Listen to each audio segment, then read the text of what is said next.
Welcome, in front of me is an ASUS ROG Phone 2, and today I'll show you how to import contacts from your SIM card to the device. So to get started, you want to open up the standalone contacts app, which is located right here.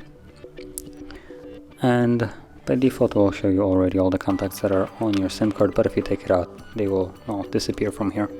So you want to tap on the three dots, go into the settings, or actually wait, let's go back, three dots and manage contacts.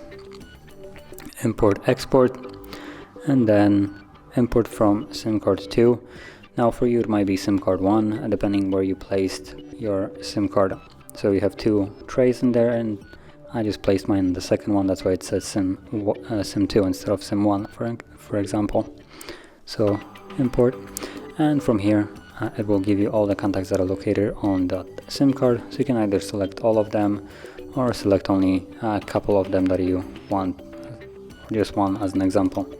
And once you have every contact that you want to select it, tap on the check mark, and you'll see that the SIM card or import successful, and now we have a single contact that is duplicated.